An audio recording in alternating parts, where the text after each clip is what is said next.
Hi guys, this is Dr. Jivesh Yadav. Today I will starting Sushruta संहिता सूत्र स्थान ऋतुचर्या अध्याय। तो आपको एक तो ये ध्यान रखना है कि सुश्रुत संहिता में ऋतुचर्या का जो वर्णन है वो कहाँ पे किया गया है, सूत्र स्थान के अंतर्गत किया गया है। तो इसी वर्णन में हम आगे रिकॉल करते हैं कि क्या क्या क्वेश्चन जो है वो पुटअप हो सकते हैं। तो देखते हैं हम। सबसे पहले जो यहाँ पे आपका वर्णन किया गया है दैट इज काल। तो यहाँ पे आपका वर्ड आता है कालो ही नाम भगवान। यहाँ पे भगवान जो संज्ञा है वो काल को दी है। और चरक में हम जैसे कि देखते हैं उन्होंने की बात को भगवान कहा है। तो ये जो है थोड़ा सा डिफरेंस है, ये आपको यहाँ पर ध्यान रखना है। फिर देखो स्वयंभू यहाँ पे बोला, तो यहाँ पे आपका स्वयंभू जो है वो बोला गया है आदि मध्य निधनो अद्र। तो जो भी आपका आदि है इस संसार का या मनुष्य का आदि मध्य और अंत से ये रहित है, मतलब ये जो काल जो है वो इन सब चीजों से परे है। रस व्यापक संपत्ति, तो रस का व्यापक होना मतलब जो भी आपकी औषधियाँ उसमें मधुर आदि 6 रस, इनकी विकृति संपत्ति होना, प्राणियों का जीवन मरण होना, ठीक है। तो ये सब चीजें जो है वो काल के अधीन होते हैं, ठीक है। फिर लिखते हैं स सूक्ष्माम अपि कलाम नलियेत इति कालः। तो यहाँ पे इस काल को ब्लैंक कर देंगे और कोटेशन जो है डायरेक्ट दे देंगे। तो इसमें क्या है, जो सूक्ष्म कला के लिए भी नहीं ठहरता है उसको काल कहा जाता है, मतलब काल का निरंतर प्रवाह होता रहता है। इस चीज को आपको यहाँ से डिनोट कर रखा है। फिर देखो नेक्स्ट, देखो यहाँ पे लिखते हैं संकल्यति काल्यति व भूतान अपि कालः, जिसमें सभी चीजें का संकलन है, सुख दुख का संयोग होता है, ये सब जो है वो क्या है काल के अंतर्गत आता है। तो इसमें से आपको कुछ भी ब्लैंक करके आपको दे सकते हैं। तो आपको ये ध्यान रखना है, ये जो काल का जो कॉन्सेप्ट है वो आपको सुश्रुत संहिता में देखने को मिलता है। फिर देखो संवत्सर आत्मनो भगवान आदित्यो, समस्त रूपी इस काल को भगवान सूर्य भी इन्होंने जो है गति विशेष के आधार पे इसके विभाग किए हुए हैं। तो यहाँ पे जो काल है उसकी 11 इकाइयाँ आपको देखने को मिलती हैं। तो यहाँ पे जो 4th नंबर की कोटेशन है ना, वहाँ पे अपन क्या देख रहे हैं, काल की 11 इकाइयाँ अपन देख रहे हैं। तो एक चीज यहाँ पे ध्यान रखना है कि काल की 11 इकाइयों का यहाँ पे वर्णन किया गया है। फिर यहाँ पे ये जो 5th नंबर की कोटेशन है, यहाँ पे काल की जो 11 इकाई है इनका डिवीजन किया गया है। तो एक चीज यहाँ पे आप ध्यान रखना कि जो नाड़ी है वो इसके अंतर्गत नहीं आता है। नाड़ी जो इकाई है वो वांगभट्ट ने मानी है, जबकि सुश्रुत ने उसको नहीं माना है। तो ये एक तो आपको यहाँ पे क्लियर रखना है। फिर इन इकाइयों को अपन वास्ट फॉर्म में जो है डिस्कस कर लेते हैं, क्योंकि उससे भी आपके क्वेश्चन आते हैं। तो नेक्स्ट पेज में जा करके अपन इसको डिस्कस करते हैं। तो नेक्स्ट पेज पे पहुंचते हैं। तो सबसे छोटी जो इकाई आचार्य सुश्रुत ने बताया है दैट इज अक्षी निमेष। तो अक्षी निमेष के लिए आचार्य सुश्रुत क्या बोलते हैं, आकार आदि जो आपके लघु अक्षर हैं उनके उच्चारण में जितना समय लगता है या एक बार जो पलक को झपकने में जो समय लगता है दैट इज अक्षी निमेष। तो एक तो ये चीज ध्यान रखना कि अक्षी निमेष किसने बताया है। फिर आपको ये पॉइंट याद रखना है कि 15 अक्षी निमेष की एक काष्ठा होती है, 30 काष्ठा की एक कला होती है, 20 कला या एक कला 1/10वां जो भाग होता है, मतलब हम बोले कि 20 कला में अगर 3 काष्ठा जोड़ दें तो 1 मुहूर्त होता है, मतलब 3 काष्ठा जोड़ने पे 1 मुहूर्त होता है।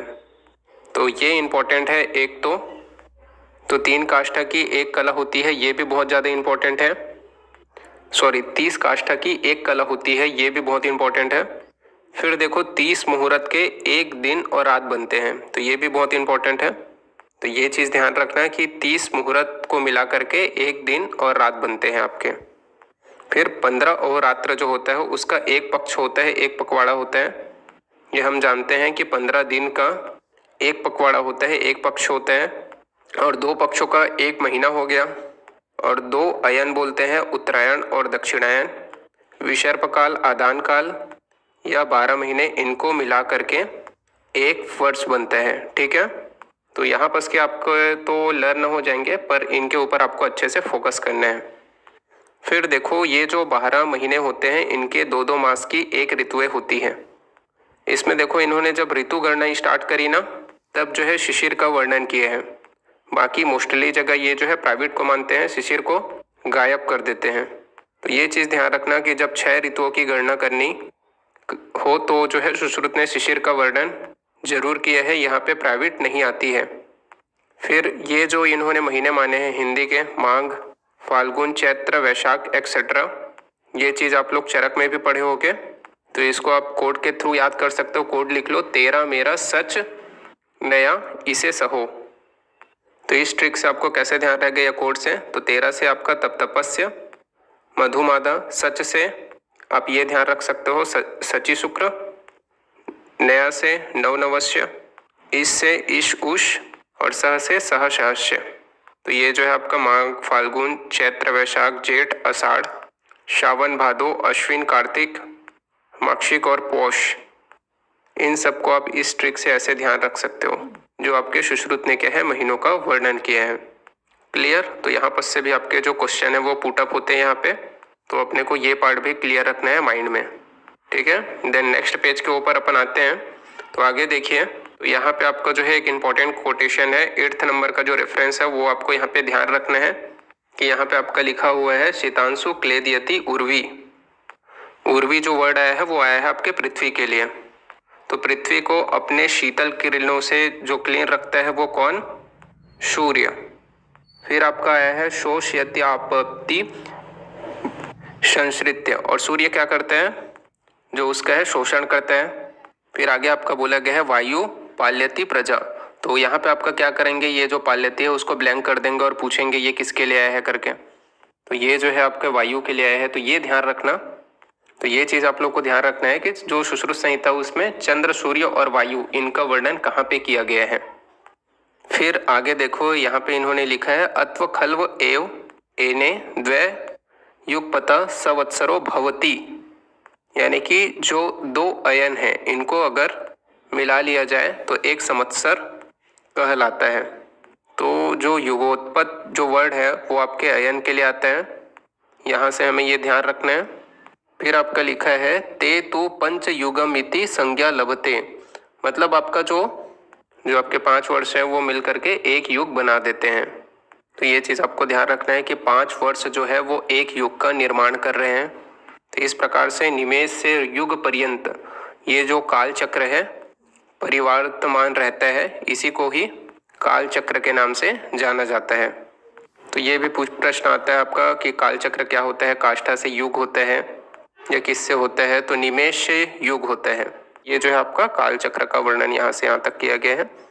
अब यहाँ पे देखिए, यहाँ पे जब ऋतु का बता रखा है, जो संचय, प्रकोप, प्रसर का वर्णन कर रहे हैं ना, तो यहाँ पे देखो शिशिर का उल्लेख आपको नहीं दिखेगा। यहाँ पे इसमें देखो वर्षा, शरद, हेमंत, वसंत, ग्रीष्म और प्राविट ऋतु मानी गई है, जबकि शिशिर का यहाँ पे उल्लेख नहीं है। तो दोष, उपचय, प्रकोप, प्रशमन के केस में सुश्रुत ने शिशिर की गणना नहीं की है, ये आपको ध्यान रखना है। अब सुश्रुत क्या करते हैं, अब सुश्रुत के अंतर्गत अगर कोटेशन में आती है कि संचय, प्रकोप, प्रशमन किस माह के अंतर्गत होता है, और वो क्या है हिंदी माह के अकॉर्डिंग आता है, तो सुश्रुत का क्या है वो थोड़ा सा डिफरेंस है। वो डिफरेंस क्या है वो चीज़ हमको यहाँ से क्लियर रखना है। तो देखो आप हिंदी के महीने जानते हो, शिशिर, वसंत, ग्रीष्म, वर्षा, शरद, हेमंत। तो ये तो आपको पता है कि माघ, फाल्गुन जो होता है वो जो है शिशिर में, चैत्र, वैशाख जो है वसंत में, जेठ में, आषाढ़ ग्रीष्म में, फिर श्रावण, भादो, कार्तिक, माशीष और पौष, ये जो होते हैं ऑनवर्ड्स रहते हैं। अब सुश्रुत में क्या चेंज है, वो शिशिर को मानते नहीं है। तो हम प्राइवेट से ये ध्यान रखते हैं कि ये जो 1 महीना हम जो है ग्रीष्म का ले लें, तो 1 माह जो है वर्षा का ले लें और 1 माह जो है ग्रीष्म का ले लें, तो ये जो ऋतु बनेगी वो ऋतु बनेगी प्राविट ऋतु। तो ये जो जेठ, आषाढ़ है उसमें से आषाढ़ ले लिया गया, सावन, भादो में से सावन ले लिया, तो ये जो है प्राइवेट ऋतु के अंतर्गत आते हैं। फिर ऑनवर्ड ये आप जो है ऐसे चला दीजिए, भादो और अश्विन फिर वर्षा में आ जाएंगे, कार्तिक और मार्गशीर्ष ये आपके शरद के अंतर्गत आ जाएंगे, पौष और मार्च ये हेमंत में आ जाएंगे, शिशिर जो है वो आएगा नहीं वहाँ पे, फाल्गुन और चैत्र ये वसंत में आ जाएंगे, और वैशाख और जेठ ये जो है ग्रीष्म में आ जाएंगे। तो अगर आपको सुश्रुत के अनुसार माह का क्रम दे करके संचय, प्रकोप और प्रशमन पूछे तो आपको इस हिसाब से अपना डिस्कशन अपने दिमाग में रखना है कि वो जो है शिशिर का गणना नहीं करते हैं, वो जो है प्राइवेट बताते हैं। क्लियर हो गया यहाँ पर से ये चीज़। देन नेक्स्ट पेज की ओर अपन आगे बढ़ते हैं।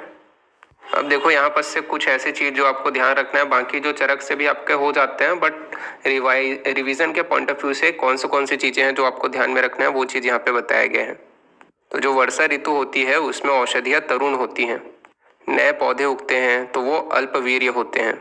तो ये इम्पोर्टेंट है, ये पूछा जाता है कि अल्पवीर्य वाली औषधि किस समय में होती है, तो वो जो है आपके वर्षा काल में होती है। फिर देखो इसी तरीके से जब हेमंत ऋतु जब आती है तो काल से औषधियाँ जो है वो परिणत हो जाती हैं, इसलिए वो जो है परिणत वीर्य वाली होती हैं और वो बलवान होती हैं। तो ये ध्यान रखना कि परिणत वीर्य और काल के परिणाम से पक्व हुई जो औषधि है वो किस ऋतु में है, हेमंत ऋतु में। फिर अपन नेक्स्ट पेज की ओर अपन आगे बढ़ते हैं।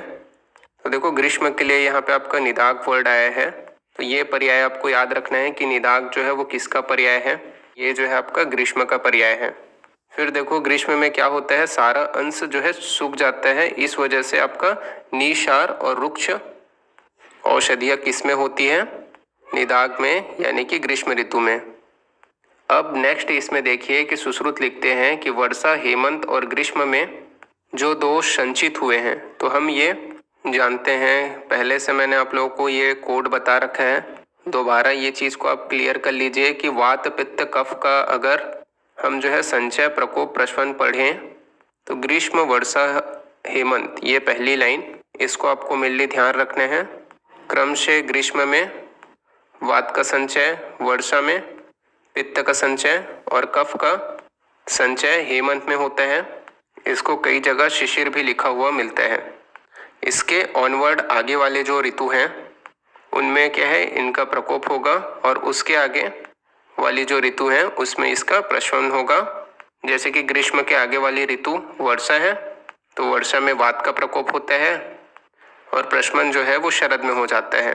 अब यहाँ पे आगे क्या लिखा हुआ है, वर्षा, हेमंत और ग्रीष्म में संचित हुए जो दोष हैं उनको शरद, वसंत और प्राइवेट ऋतु में कुपित दोषों का निर्हरण करना चाहिए। तो यहाँ पे क्लियर कट ये ध्यान में रखना कि वर्षा न लिख करके सुश्रुत ने प्राविट का वर्णन किया है, किसमें, प्रकोप के लिए, वात का। ये चीज़ इम्पोर्टेंट है, ये ध्यान रखना कि आपको कंफ्यूज नहीं होना है कि सुश्रुत ने कि जो है आप जो है वर्षा वहाँ पे टिक करो, अगर ऑप्शन में वहाँ पे अगर प्राविट है तो वो जो है आपका फर्स्ट आंसर वहाँ पे जाएगा। फिर देखो जैसे कि यहाँ पे आपका लिखा गया है कि पैतृक जो व्याधि होता है उसका उपशमन हेमंत में हो जाता है, तो ठीक है, तो हम जानते हैं कि इसका उपशमन हेमंत में हो जाएगा। फिर श्लेष्मिक का निदाग में हो जाएगा, तो ये भी क्लियर हो जाता है। तो ये चीज़ भी क्लियर है कि ग्रीष्म में हो जाता है, और वातिक का शरद में स्वभाव से हो जाता है। तो बाकी सब में कोई डिफरेंस नहीं है, डिफरेंस जो आता है वो आपका वर्षा का जो प्रकोप हम जानते हैं उसमें प्राविट बताया है। इसके बाद में नेक्स्ट पेज की ओर अपन आगे बढ़ते हैं। इन्होंने देखिए दिन का जो 24 घंटे का जो समय होता है उनको भी यहाँ पे क्या है, ऋतु विभाजन किया है। तो पहले तो ये आप रेफरेंस ध्यान में रखना कि कौन सा आचार्य दिन को ऋतुओं के अनुसार विभाजित किया है। फिर देखो यहाँ पर आप जो जहाँ से आप शुरुआत से स्टार्ट करोगे ना, वसंत ऋतु, तो आपको दिन के पूर्व भाग से आप स्टार्ट करो कि अर्ली जो मॉर्निंग से पहला जो देखो पूर्वाहन वाला जो पार्ट है वो जो है वसंत से स्टार्ट हो रहा है। तो हम तो ये जानते हैं कि शिशिर को सुश्रुत ने गणना में तो ली नहीं है, तो शिशिर को हटा दो, आप वसंत को उससे मिलने जो है आप स्टार्ट करो। तो वसंत से क्या हो गया, पूर्वाहन हो गया। फिर आपका मध्याह्न क्या आ जाएगा, ग्रीष्म। तो वसंत के बाद में क्या आता है, ग्रीष्म आता है। फिर क्या आता है, वर्षा आती है। तो यहाँ पे शिशिर न मान करके जो क्या मानते हैं, सुश्रुत प्राविट मानते हैं। तो अपराह्न में क्या आ जाएगा, प्राविट आ जाएगा। तो ये इम्पोर्टेंट है। फिर इसके बाद जो है वर्षा की गणना की है, तो प्रदोष, प्रदोष जो होता है वो होता है आपका संध्या। तो रात्रि का जो फर्स्ट टाइम होता है उसको प्रदोष कहा जाता है। तो इसमें वर्षा आ गई। फिर यह रात्रि का जो फर्स्ट टाइम होता है उसको प्रदोष कहा जाता है। तो इसमें वर्षा आ गई, फिर शरद, अर्धरात्रि और प्रत्यूष जो सुबह का फर्स्ट टाइम हो गया वो चीज होगा, ये रात्रि का अंतिम। तो प्रत्यूष की कैटेगरी में आ गई हेमंत ऋतु। तो यहाँ से हमको ध्यान रखना है कि शिशिर का जो गणना है यहाँ पे सुश्रुत ने नहीं की है और प्राविट की गणना की है। तो जो शुरुआत होती है दिन की वो वसंत से करनी है और एंड हो जाएगा अपना हेमंत पर। तो आपसे ये क्वेश्चन पूछ सकते हैं कि जो प्रदोष है उसका समय कब आएगा। तो आपको अगर क्रम से ये जो चीज़ है वो याद है तभी आप इस चीज़ का आंसर कर पाओगे। फिर इसके बाद में नेक्स्ट बताते हैं कि जो ऋतु है उसमें कोई व्यापद हो जाता है तो कोई विकृति आ जाती है तो उसका कारण जो होता है वो अदृष्ट होता है।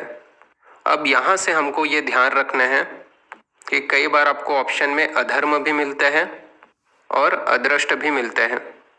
तो ठीक है, मीनिंग सेम है, लेकिन कोटेशन में आपका अदृष्ट लिखा हुआ है, इसलिए आपको फर्स्ट आंसर जो है वो यहाँ पे आपको अदृष्ट करना है। ठीक है, तो ये चीज़ क्लियर रखना है। तो इस तरीके से विकृत हुई जो ऋतुएं हैं, औषधियाँ हैं या जल हैं, इनके सेवन से मरक की उत्पत्ति होती है।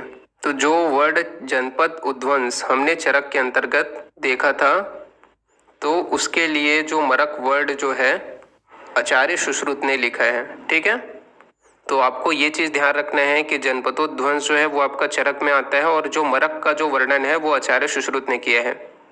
फिर दूसरा चीज़ आप यहाँ पे रेफरेंस याद रखना कि सुश्रुत ने मरक का वर्णन कहाँ पे किया है, तो सूत्र स्थान में किया है। ठीक है, देन नेक्स्ट पेज की ओर अपन आगे बढ़ते हैं। अब देखिए यहाँ पर से आचार्य सुश्रुत ने ऋतुचर्या का वर्णन किया है। तो यहाँ पे आपको ये चीज़ ध्यान रखना है कि जब ऋतुचर्या का वो वर्णन स्टार्ट कर रहे हैं तो वो स्टार्ट करते हैं हेमंत ऋतु से। ठीक है, तो इसमें क्या है, उस तरीके के आहार विहार एक्सेट्रा इस तरीके का जो वर्णन है यहाँ पे नहीं है। यहाँ पे जो है थोड़ा डिफरेंट वर्णन है कि जो महाल कैसा रहता है, पुष्प वगैरह किस तरीके के होते हैं, सूर्य और चंद्रमा एक्सेट्रा इनकी क्या स्थिति रहती है, कहाँ से वायु आती है। तो इस तरीके के ही क्वेश्चन इस चैप्टर में से आएंगे। तो यहाँ पे देखो ध्यान दीजिए, सबसे पहले आते हैं हेमंत ऋतु पे। तो हेमंत ऋतु में क्या लिखा है, उत्तरः, मतलब जो उत्तर दिशा में, मतलब जो उत्तर दिशा है वहाँ से वायु आती है।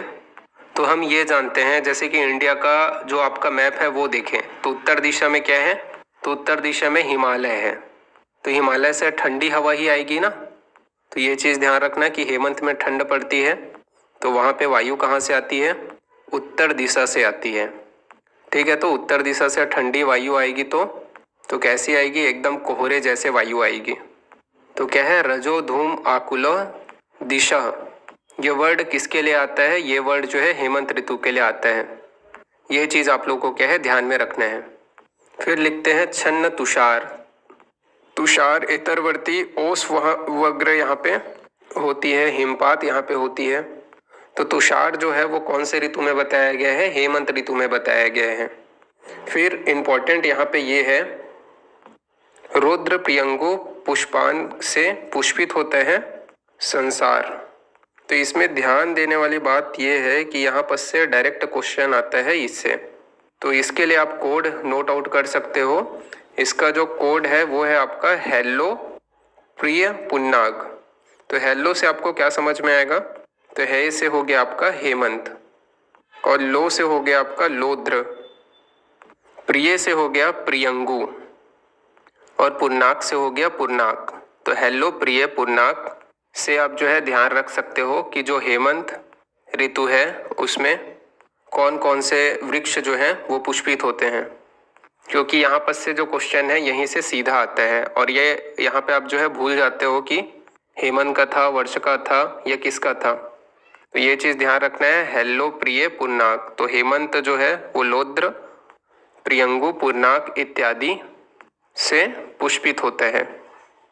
फिर इसके बाद में आगे देखो शिशिर ऋतु के बारे में बताते हैं। तो इसमें क्या होता है, तो यहाँ पे आपका वो लग है शीतम इधिकम, यानी कि हम लोग जानते हैं कि जो हेमंत और शिशिर में इतना सा डिफरेंस होता है कि जो शिशिर होती है उसमें जो आपका शीतलता है वो अधिक होती है। फिर आपका वात वृत्ति आकुला दिशा, तो ये चीज़ ध्यान रखना कि वात वृष्टि आकुला दिशा, बस यहाँ पे ये क्या हो रहा था, यहाँ पे हिमपात वगैरह हो रहा था, यहाँ पे क्या है, बारिश और वायु दोनों बहुत ज़्यादा ठंडी हो जाती है। तो वात वृष्टि आकुलह दिशा, ये वर्ड कहाँ पे आएगा, शिशिर में। जबकि रजो धूम आकुलह दिशा, ये वर्ड कहाँ पे था, हेमंत में। बाकी सब चीज़ें हेमंतवत ही होती है, ठीक है। फिर नेक्स्ट आपका आता है वसंत ऋतु। तो वसंत ऋतु के लिए सुश्रुत ने क्या लिखा है कि यहाँ पे जो स्त्रियां हैं या नववधु है वो क्या करती हैं, आलक्तक लगाती हैं, मोहला लगाती हैं। तो ये हम जानते हैं कि जो वसंत ऋतु है उसमें धरती पे नए पुष्प भी खिलते हैं और होली वगैरह एक्सेट्रा आता है, तो रंगों का चीज आता है। तो ये ध्यान रखना, जो आपका आलक्तक जो हम बोलते हैं ना, महावर एक्सेट्रा लगाना, तो वो किस में आएगा, वसंत ऋतु में आएगा। फिर यहाँ पे ध्यान साथ ही साथ में ये रखना है कि वसंत में दक्षिण से हवाएं आती हैं। तो ये पूछा जाता है कि दक्षिण से हवाएं कहाँ पे आती है, तो वसंत में आती हैं। फिर इसमें पुष्प जो पेड़ वगैरह जो है पुष्पित होते हैं वो, तो किंशुक, अंब, बकुल, चोष, च्युत आदि पुष्पित है। तो ये जो है इम्पोर्टेंट है, ये लाइन को एज इट इज ही ध्यान रखो। तो ये जो बकुल इत्यादि जो पुष्प है वो पुष्पित किस में होते हैं, वसंत ऋतु में। तो इस लाइन के लिए कोई ट्रिक मत लगाना, इस लाइन को एज इट इज आप लोग को याद रखना है, ठीक है। और दक्षिण से यहाँ पे वायु की जो है मिली वो आता है, और आलक्तक एक्सेट्रा से रिलेटेड जो लाइन है, कानन जो है वो सुशोभित हिंग होंगे, क्योंकि बहुत ज़्यादा फ्लावरिंग सीजन जो होता है वो वसंत ही होता है, ठीक है। फिर नेक्स्ट पेज की ओर अपन आगे बढ़ते हैं। इसमें देखिए जो ग्रीष्म ऋतु है उसमें जो वायु आती है वो आपका नैऋत्य दिशा से आती है। तो ये ध्यान रखना, नैऋत्य दिशा से वायु किस में आ रही है, ग्रीष्म में आ रही है। और इसमें सूर्य क्या होता है, तीक्ष्ण किरणों वाला होता है। तो तीक्ष्ण आंसू आदित्य ये किस में आएगा, ये जो है ग्रीष्म ऋतु में आएगा। फिर दिशाएं जो है वो जलती हुई दिखाई देती हैं। जो हंस वगैरह एक्सेट्रा जो होते हैं उनको क्या है, पानी नहीं मिल पाता है। तो ये एग्जाम्पल किस में दिया गया है, आपका ब्रह्मांत चकलाय युगला।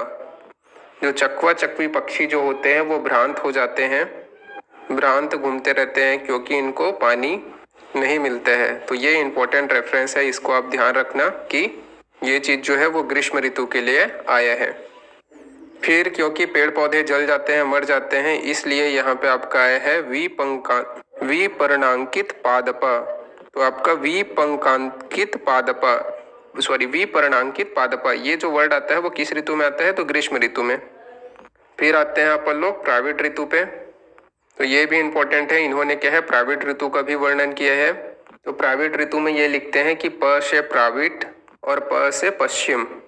तो यहाँ पे वायु कौन सी दिशा से आती है, पश्चिम दिशा से आती है, और यहाँ पे बारिश होगी। तो जैसे कि मेन बारिश वाला जो सीजन है वो वर्षा एक्सप्लेन करेंगे सुश्रुत आगे, लेकिन जो प्राविट जो होता है वो बारिश से पहले का जो सीजन है वो आप समझ लो उसको प्री रेनिंग सीजन। तो वहाँ पे क्या है, बिजली की जो चमक है वो ज़्यादा होती है, मतलब गरजते ज़्यादा है बादल, बरसते कम है। तो इस तरीके से आप इसे याद रख सकते हो कि अम्बुदे विद्युत, तो ये चीज़ जो है अम्बुदे विद्युत उद्योत, मतलब जो विद्युत है उसका उद्योत बहुत ज़्यादा होता है पर वर्षा जो है वो कम होती है। तो विद्युत उद्योत, इस वर्ड से आप जो है समझ जाओगे कि ये जो वर्ड है वो प्राविट ऋतु के लिए आया है, ठीक है। फिर गर्मी के बाद में एकदम से बारिश आती है तो क्या है, छोटे छोटे पौधे उगते हैं। तो कोमल श्याम सस्पाट्या, ये जो छोटे रंग की कोमल जो घास जो है वो व्याप्त हो जाती है। और इंद्रगोप बाहुटी, तो इंद्रगोप बाहुटी जिसको बोलते हैं, या जो आपका वीर बाहुटी जिसको बोलते हैं, जो मखमल की गुड़िया जिसको बोलते हैं, तो उसका उद्गम किस ऋतु में होता है, प्राविट ऋतु में होता है। अब यहाँ पे क्या करते हैं, कई लोग जो है प्राविट और वर्षा को सिमिलर समझ लेते हैं। तो ये चीज़ यहाँ पे ध्यान रखना कि दोनों का जो वर्णन है वो यहाँ पे अलग है। प्राविट जो है वो आपको फर्स्ट आंसर यहाँ पे करना है। फिर इस कोटेशन को आपको एज इट इज याद रखना कि कदम निम्ब कुटज सर्ज केतकी इनसे कौन से ऋतु में सुशोभित होती है धरती? तो ये जो है आपके प्राइवेट के लिए आया है, ठीक है। फिर आता है आपका वर्षा। तो वर्षा में क्या आता है? तो पानी बहुत ज़्यादा आता है तो नदी इत्यादि में क्या है, उत्खाट हो जाता है। तो वर्षा में क्या है कि ऐसा समझो कि कीचड़ जो है बहुत ज़्यादा हो जाता है। तो कीचड़ में हमेशा क्या खिलता है? कमल खिलता है। तो यहाँ पे देखो कुमुद नीलोत्पल, ये किस में आ जाएंगे? वर्षा ऋतु में आ जाएंगे। तो ये चीज़ आप लोग को ध्यान रखना है, ठीक है। फिर नेक्स्ट पेज में अपन देखते हैं। तो नेक्स्ट पेज में यहाँ पे देखिए कि ये जो वर्षा ऋतु है इसमें जो धरती जो है वो बहुत ज़्यादा शस्य से उपशोभित हो जाती है, उपशोभित हो जाती है। तो बहुशस्य उपशोभिता ये कौन से ऋतु के लिए आया है? तो वर्षा ऋतु के लिए आया है। जबकि कोमल फॉर्म में कहाँ पे लग रहे थे घास वगैरह, तो वो तो प्राइवेट में था। अब क्योंकि जो वर्षा है वो ठीक तरीके से हो रखी है, इसलिए पूरी जो धरती है वो ग्रीन कलर की हो जाती है।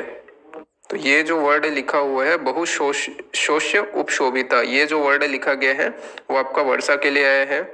अब यहाँ पे क्या होता है कि जो आकाश जो है वो मेघ से उससे क्या है छाया हुआ होता है। तो इस वजह से यहाँ पे आपका बोला गया है निरुद्ध अर्क ग्रह। तो निरुद्ध जो है वो सूर्य को बोला गया है। तो सूर्य जो है वो दिखाई नहीं देते हैं, तो ये ध्यान रखना, सूर्य जो है वो दिखाई नहीं देता है, आकाश जो है वो छिप जाता है केवल बादलों से। तो ये कब होता है? केवल वर्षा में, जब भारी बारिश होती है। जबकि हमने ये देखा था कि बिजली इत्यादि का उद्घोष किस में होता है? वो प्राइवेट में होता है। तो प्राइवेट और वर्षा में क्या डिफरेंस है? इस तरीके से आप इसको ध्यान रखिए। फिर नेक्स्ट इसके बाद में आपका आया हुआ है शरद ऋतु के विषय में। तो शरद ऋतु में क्या लिखते हैं? बभ्रुः उष्णः। तो बभ्रुः उष्णः का मतलब क्या होता है? तो जो सूर्य जो है वो उष्ण हो जाता है, पिंगल वर्ण का हो जाता है। तो एकदम जब वर्षा के बाद में जब सूर्य उगता है तो उसका जो कलरेशन है उसे जो है डिफाइन किया गया है कि बभ्रुः उष्णः। तो इससे आपको जो है ये समझ में आ जाएगा कि ये जो है शरद ऋतु के लिए लिखा गया है। तो इसमें क्या होता है कि जो है हंसोदक का उदय होता है, ये हम जानते हैं। जैसे कि चरक में आपने पढ़ा था। तो हंसान संघीटतः, तो ये वर्ड किस में आएगा? शरद में आएगा। कि जो हंस जो है वो कमल के सरोवर में शोभायमान होते हैं, घूमते रहते हैं। तो इसको याद रखने का तरीका ये है कि जो हंसोदक होता है वो शरद ऋतु में होता है, ठीक है। तो इससे रिलेटेड जो लाइन है जो लिखी हुई है वो सुश्रुत में शरद ऋतु में लिखी हुई है। फिर क्योंकि यहाँ पे शरद ऋतु में सूरज आ रहे हैं और इसके पहले जो वर्षा ऋतु थी उसमें पानी जो है वो थोड़ा थोड़ा सूखने लगता है, तो आपको धरती क्या दिखेगी? धरती निम्न उन्नत दिखाई देगी। निम्न उन्नत का अर्थ होता है कि जो गड्ढे पड़ जाते हैं। तो ये ध्यान रखना कि गड्ढे कब पड़ जाते हैं? बारिश के बाद जब सूरज निकलेगा तब, थोड़ा पानी सूखेगा तब। तो निम्न उन्नत जो धरती है वो कब दिखाई देती है? तो शरद ऋतु में, क्योंकि बारिश में तो केवल पानी दिखता था। तो अब शरद में निम्न उन्नत दिखाई देगा। और ये जो है बहुत इंपॉर्टेंट है, इससे क्वेश्चन आया हुआ है आपका बाण सप्ताह बंधुक अशन विराजिता। तो ये किसके अंदर है? असन इत्यादि जो उत्पत्ति बताया गया है वृक्षों की, वो कौन सी ऋतु में है? तो दैट इज इन शरद ऋतु। तो वाण सप्तक बंधु अशक विराजिता। तो वर्षा में हमने क्या देखा कि कीचड़ में कमल जो है उगता है। तो कुमुद नीलिका ये जो है सब उसके अंतर्गत था। कूटज एक्सेट्रा जो है वो आपका प्राइवेट में बताया गया था। फिर रौद्र प्रियंगु पूर्णाक वो जो है हेमंत में बताया गया था। इस तरीके से हमको ध्यान रखने हैं। ग्रीष्म में विपर्णांकित पादपा लिखा हुआ आया था। इसी तरीके के क्वेश्चन यहाँ से पुटअप होते हैं, ठीक है। फिर नेक्स्ट पेज के ऊपर अपन आगे बढ़ते हैं। तो ऋतुओं के जो स्वाभाविक गुण होते हैं और उसकी उत्पत्ति जो होती है उसमें ये तो यहाँ से क्लियर कर लिया। अब वापस से सुश्रुत क्या लिखते हैं कि हरेद वसंते श्लेष्माणम, कि श्लेष्मा का प्रकोप किस में हो रहा है? वसंत ऋतु में। तो उसका वहाँ पे हरण करना चाहिए। पित्तम शरदी निर्हरित, पित्त को शरद में। तो ये तो कॉमन ही चल रहा है, लेकिन देखो यहाँ पे इन्होंने क्या लिखा है? वर्षाशु शमयेद वायु, वायु का जो शमन है वो क्या है? वर्षा में करना चाहिए, क्योंकि ये जो है ये प्राइवेट में वात का प्रकोप बताते हैं, इसलिए इन्होंने वर्षाशु शमयेद वायु ये जो वर्ड है वो लिखा है। तो इसमें क्या है कि रेफरेंस देकर के क्वेश्चन जब आएगा सुश्रुत के, तब आपको ध्यान रखना है कि शमन करने का वात का उल्लेख सुश्रुत ने कहाँ पर किस ऋतु में कहा है, तो वहाँ पे आंसर वर्षा जाएगा। जबकि हम कभी भी दिमाग में ये नहीं रखते कि वर्षा में समन कैसे होगा वात का, तो ये किस रेफरेंस में आया है यहाँ पे, तो प्राविट में वो प्रकोप बता देते हैं, इसलिए उन्होंने वर्षादशु शमयेत वायु ये वर्ड यहाँ पे लिखा है। तो इसी के साथ में ये जो चैप्टर है वो यहाँ पे फिनिश होता है। मेन क्वेश्चन जो यहाँ पर से अराइज होते हैं दैट इज काल। काल का जो विभाजन है 11 इकाइयाँ जो हमने पढ़ी हैं उनको आपको वापस से मेमोराइज करना है, आपको ध्यान रखना है। फिर छोटा छोटा जो डिफरेंस है कंपैरेटिव वेव में, ये प्राविट को किस तरीके से माना है, शिशिर को कहाँ पर नहीं मान रहे हैं, इन्होंने ये जो मांग हिंदी का जो माह होता है उनका विभाजन किस तरीके से किया है, इस तरीके से आपको ध्यान रखना है। क्लियर? तो इसी के साथ में अपन लोग फिनिश करते हैं ये वाला जो लेक्चर है वो हमारा। ठीक है, थैंक यू।